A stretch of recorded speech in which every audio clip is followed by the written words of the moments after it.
pure experiences.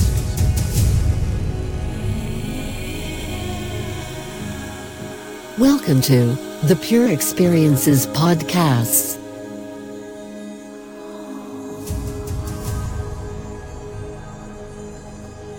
Number 48.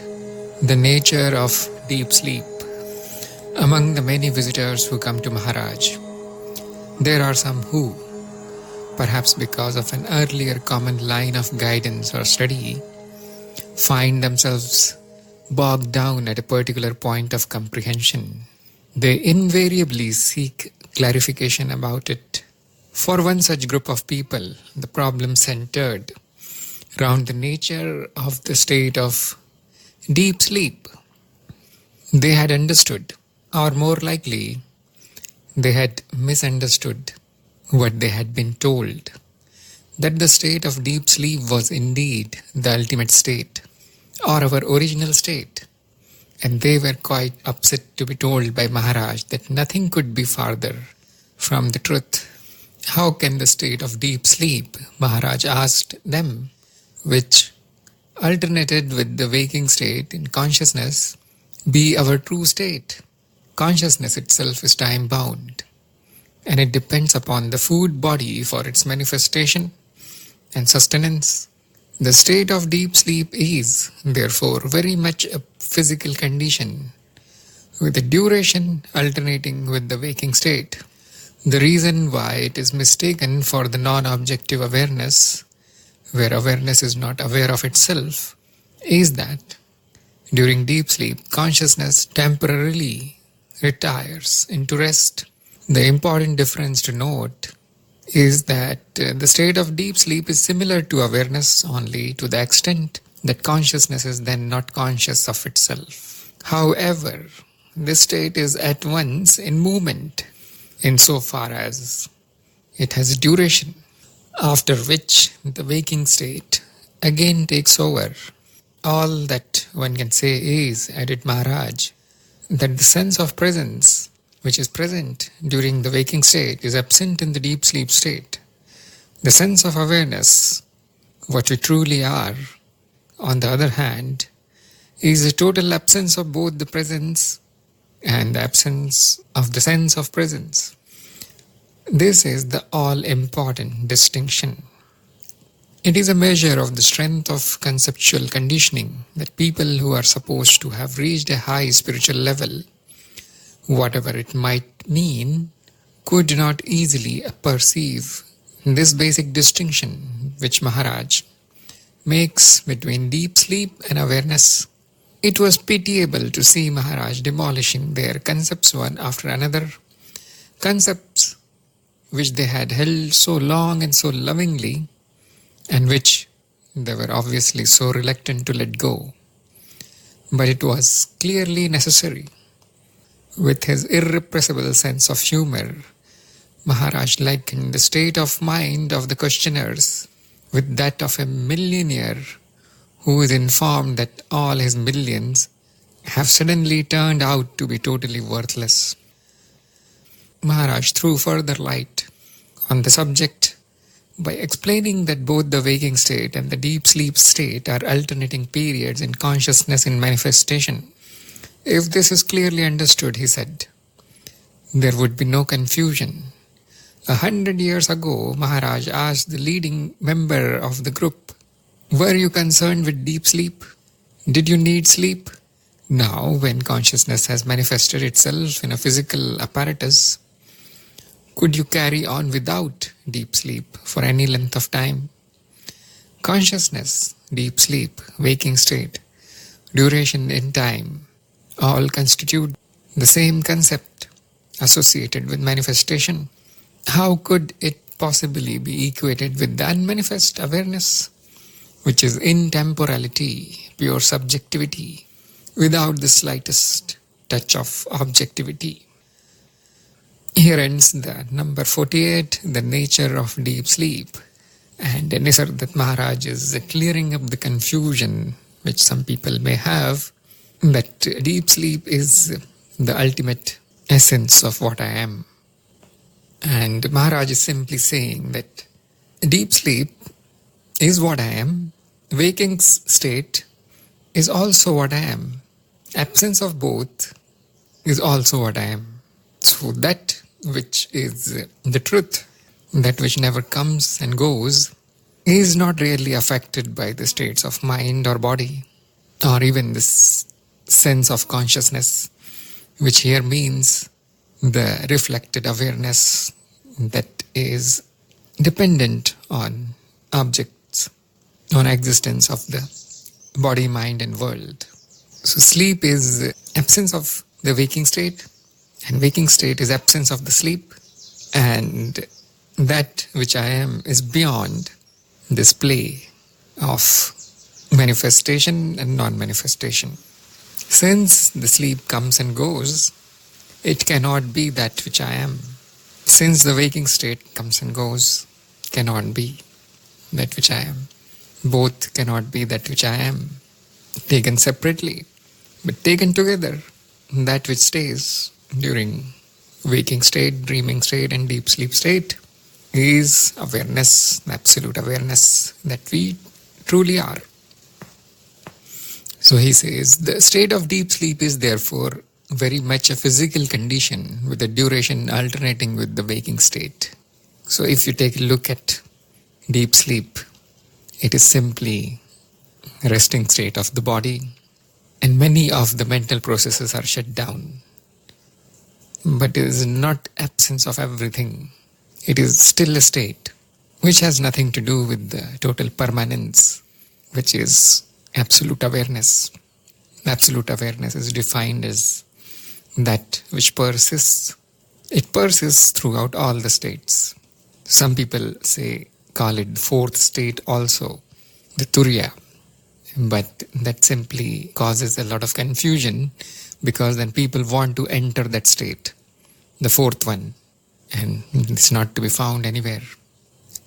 So this state, which is not a state, is that which persists while the body-mind changes their states. Number 50, an irreverent revelation. Maharaj's daily routine includes bhajans and prayers 4 times a day, the first one being as early as 5:30 in the morning. During these bhajans, one sees him deeply absorbed in the verses that are chanted.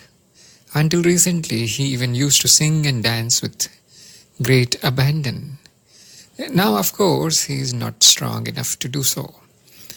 At one of the sessions, a visitor said to him, "Maharaj, you may be a perfect gyani, but when I see you singing bhajans with such emotion, I feel extremely happy that devotion still clings to you very firmly." Maharaj answered promptly, "Everything has its place in the world as well as in our daily routine. The important thing is to understand the position as it really is, to have the right perspective. Devotion and reverence are all right, so long as one recognizes them for what they are, that is, effectively, and to that extent, a bondage. And when one sees something for what it is, it loses its force.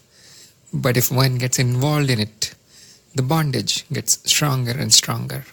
All feelings and emotions, love, devotion, etc., are based on duality. And so long as these feelings continue to dominate one's outlook, duality will continue to have a firm hold.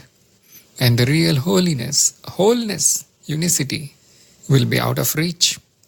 The whole position is so obvious and simple that one cannot but laugh and even be apparently irreverent when one looks at the fantastic superstructure of superstition and mystery that has been built on and around the basic simplicity that truth is. Do understand how simple and direct this is. I, in temporality, am total awareness. Without being aware of this awareness, total subjectivity, without the slightest touch of objectivity.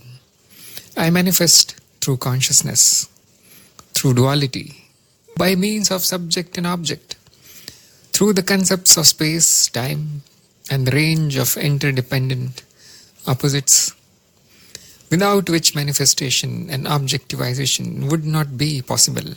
All manifestation is my expression, my mirrorization in which I manifest as each sentient being. This object, this sentient being, appears to function and considers itself erroneously as the subject. But I am the only subjectivity, and all functioning in the manifested world is my objectivization in consciousness, which indeed I am. All phenomenal objects, aspects of what I am, become sensorially perceptible only when they are extended into what I manifest as space and measured into what I manifest as time.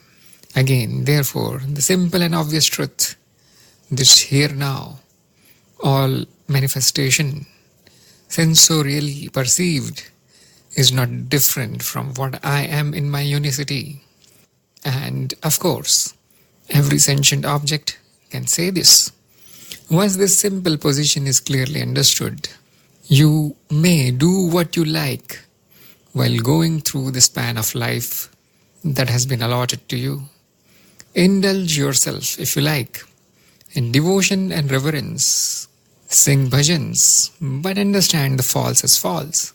Understand that there is nothing religious or reverential about the process of manifestation, which occurs spontaneously, in which you as an individual entity are in no way concerned. Here ends the number 50, an irreverent revelation. So as you must be knowing that Maharaj is outwardly a devotee. His room is full of the posters of gods and goddesses and great saints, avatars and whatnot. Sings songs and even does the rituals which a devotee is supposed to do. So many people must have had this confusion. Wait a minute, he is on the path of knowledge or he is on the devotional path of some kind. And he was clear that this is the conditioning. Whatever I do is the conditioning of this body-mind. It is doing that since childhood, keeps doing that. And he sees no motivation, no reason to meddle in this conditioning, because he is enjoying it tremendously. There is a lot of enjoyment in singing. All these rituals, they give you the satisfaction and all. But he says that I know all these things are false. And then he goes ahead and gives you one paragraph of summary of his whole philosophy. Yes, it will fit in one paragraph. So all that I am is pure subjectivity, and all that appears is a manifestation or my expression only. It is also me, but there is a kind of falseness to it, because it is only an appearance. So you can do anything you want in the appearance. This individual is also an appearance, and it will do whatever it wants in the appearance. It's all okay as long as there is this understanding, there is this knowledge, what is false, what is not. So those who are on the path of devotion may continue doing their devotional duties after simply realizing that whatever is external, whatever appears, whatever they are doing is not the ultimate, not the absolute. I am the absolute. Number 51. Who suffers? When the number of visitors is small, Maharaj is inclined to talk in a more informal and intimate manner. But when his little loft room is fairly well filled, he first asks if anyone has any questions, but generally adds a restrictive or rather a constructive condition that the question should not relate to what one should do or not do in this world. In other words, questions should be asked without identifying oneself with the body.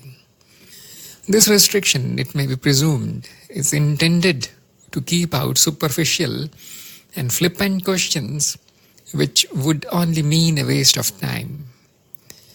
It is also understood that people will not ask him how they should grapple with the complexities of their personal problems. Maharaj makes it abundantly clear that he is neither a soothsayer nor a miracle man. One morning, someone asked why one has to suffer, why unhappiness exists. Maharaj sat still for a few moments and then began to talk softly. Whatever emotions or feeling one experiences is a moment in consciousness. When one feels sorrow or unhappiness, it means that an event has not satisfied the need or want that is felt at that moment. However, the event that may cause sorrow to one individual may give happiness to another. And yet again, an event that has caused unhappiness to a particular person at one time might give happiness to the same person at another time. And depending on what he thinks he wants at that time. What are the factors involved in what one thinks of as the experiencing of happiness or unhappiness, pleasure or pain? 1, there must be consciousness. 2, there must be the concept of an entity, person, with its wants. 3, there must be an event in space-time. An event may happen and even the person with his wants may be there, but if there is no consciousness, he will not be concerned either with the event or its effects. It is consciousness which is the principal factor and the actor. Indeed, what I am was not even aware of its existence until the knowledge I am arrived. In that original state, there was no possibility of any needs, wants, hopes, wishes, ambitions, pleasures or pains. All of these came along with the body. Even after the arrival of consciousness, what was felt was a conscious presence as such, I am. Not I am this or that. It is only after consciousness had identified itself with its outer form that the notional entity came into being. And this entity is nothing but a concept. It has no independent existence of its own. Along with consciousness comes the concept of space-time, without which manifested phenomena cannot be perceived. For manifestation to be sensorially perceptible, it must necessarily have a volume which is not possible without the concept of space. And manifestation to be extended as an event in duration needs the concept of time. Happiness and unhappiness and all the different interrelated opposites or contraries do not really exist on their own. They cannot do so because they are nothing but conceptual objectifications in space-time. And if these contraries are at any time superimposed, they would cancel out one another and restore the balance. What we are absolutely, timeless, spaceless, unconditioned, totally without attributes or identity, pure being, cannot know what pain or pleasure is, because what we are has nothing at all objective about it, and only an object can suffer or have any kind of experience. What we appear to be as separate objects are manifested phenomena, time-bound, finite, perceivable through the senses. We can suffer only through our mistaken identity with the separate objects. Should we not at least understand this? Stand back in your original state of wholeness, the state before you were born, when there was no knowledge I am, and therefore no need and want of any kind. All suffering will end as soon as you stand apart in pure awareness of the false as false, the transient as transient.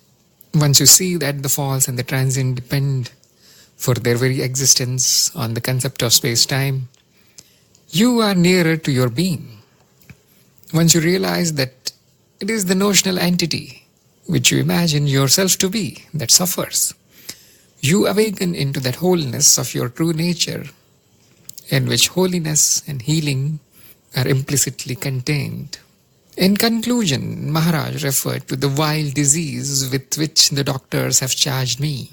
The very mention of the disease, cancer, would normally put a patient into a state of shock.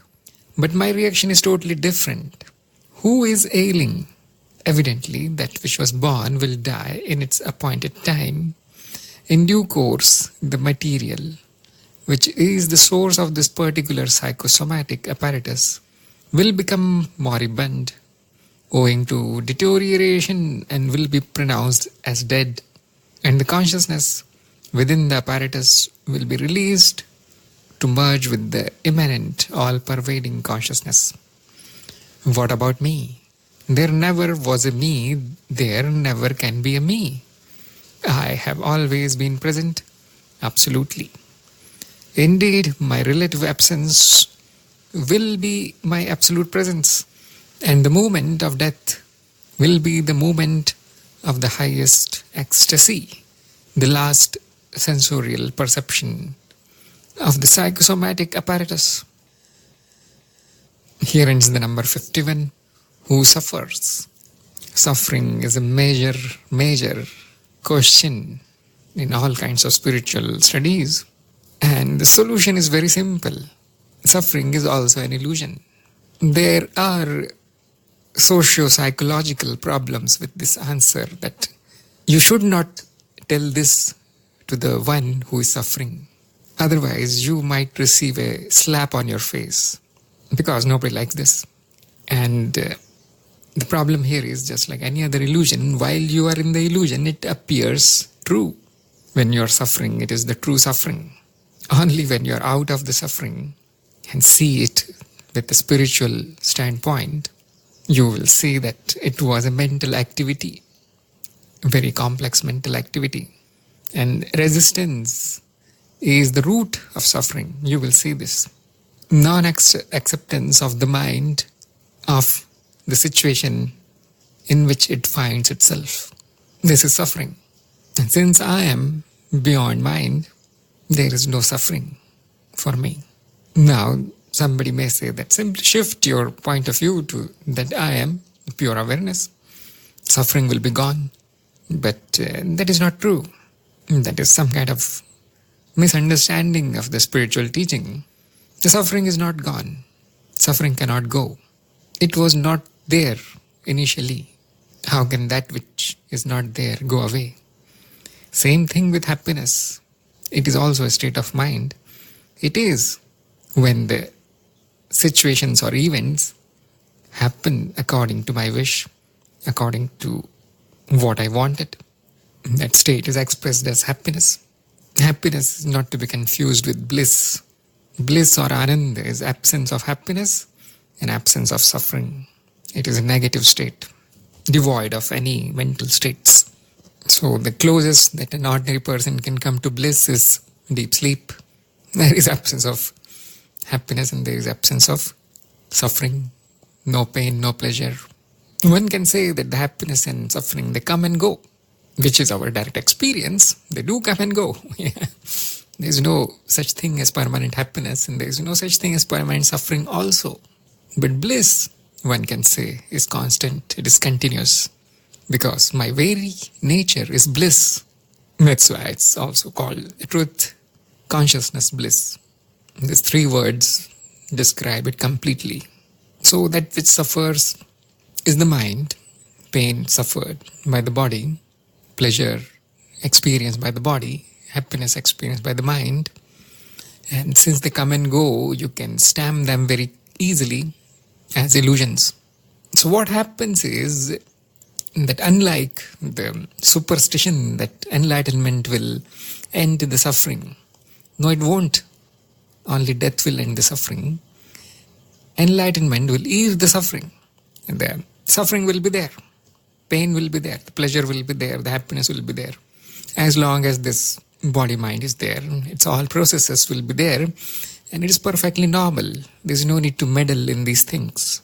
The only thing that will happen is when the drama is over and the mind, or let us say the state of consciousness, comes to home state of I am the awareness state, then this suffering or any kind of state of mind will not leave an imprint on the memory. This should be understood by those who think that the spiritual practices are some kind of magic. No, they are not. They are simple, practical tricks. Once you realize your nature, that which sticks in the memory is less effective. So if the suffering keeps coming, there will come a time when the suffering is so dilute because it has lost its effectiveness. It keeps coming. So what? And there is a side effect which I think very few people mention, that when you have this absolute point of view, you still suffer obviously, but it is diluted. And the second thing which hardly anybody mentions is that the intelligence is active while the suffering is on. And because of this awakened intellect, the person is less likely to do anything stupid while suffering is going on. You can see what the suffering is able to do to people, how they behave when they are suffering. A suffering person can also murder anybody. It is so strong. It gets hold of the person. The person starts acting like a maniac, mentally ill. Suffering is a mental disease kind of thing, and none of the actions of that person are rational, logical. And you can say, of course, how can you expect the suffering person to be logical and rational? And that is because the ego is so strong, the resistance is so strong that intellect is not the primary concern of mind. It just wants to get rid of the suffering, and it is violently reacting to that which has happened. Like Maharaj says, an event is a necessary condition for suffering. Nothing happens, no suffering. So with this elevated point of view, it's not going to stop the suffering. The mind will do whatever it does, but there is now a light of intellect there. The awareness is awakened. So you will find that they hold on. The people who are enlightened, they hold on in most difficult conditions. It is not a miracle. They hold on to the idea that this will also pass. And obviously there is the other side of the coin. In happiness, in pleasure, they hold on to the same idea that this also shall pass. So no stupidity in state of happiness. So the actions become kind of rational and logical of such a person. And obviously the effect is that there are less consequences to deal with. Now I leave you to find examples, real life examples. And the best life is your own life. You can find such examples. So the ultimate suffering is dying for a person, or that's what they think. But Maharaj has a totally opposite view, as you can expect, which derives from this philosophy. And he says, my relative absence will be my absolute presence. And the moment of death will be the moment of the highest ecstasy. So how is that possible? Everybody is terrified of death. Are they terrified of ecstasy? No, it's not possible. Actually, there is, again, some twisted thing going on in the mind about which I have talked about in my podcast. It's called the fear of death. And people are not really afraid of death. Why? Because they don't know what is death. How can you be afraid of that which you don't know of? And probably that is the fear, I don't know, fear of the unknown. What they are afraid of is the pain. They think that death is painful because that is how it is portrayed in movies, and they go to hospital and people are dying of pain and all that. They associate pain with death. That is what they are afraid of. And secondly, attachments. What will happen to my bungalow? What will happen to my 20 cars? What will happen to the money that I hoarded? People are going to take it away from me. And obviously the unfulfilled desires. I only married 20 times. Or I wanted to achieve this and that and so on. So they are not afraid of death. That is totally alien phenomena for them. Nobody knows what is death. when they know it is too late and anyway. So they are afraid of all these things. So when you are in an absolute state, which is knowing of my nature, then these things, they are irrelevant. Only a very stupid spiritual seeker will cling to all these things while dying, especially body. This is the first thing with which a spiritual seeker is detached. He is ready to let go of the body anytime. The very next second, he is okay, take it away. That does not mean that he is ready to kill himself or does not enjoy life. It is not like this. It is a detachment of some kind, not indifference. But there is no fear there. The fear of death is eliminated. There can be a worry that, wait a minute, I have my wife, I have my child, I have and this and that thing here, and what will happen to them if I suddenly die? So it is not a worry about death, it is worry about something else. So very hardcore spiritual seeker will arrange everything so that this worry also goes away. Now, since this is a worldly matter, nothing can be said about. There are no rules and regulations about how you arrange your own death. So I have talked about this anyway on my another podcast, which is called How to Die Like a Seeker. So it can happen anytime. You need to be ready. Yes, most of you are mentally prepared. That is right. But there are hooks here and there that you have. You may want to remove them completely. That frees you from death. Those who are free from death, they are free from birth also.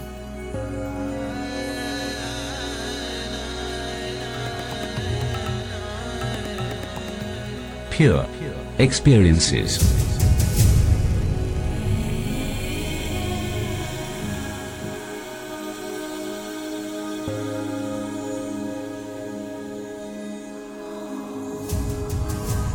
You were listening to Pure Experiences by Tharun Pradhan.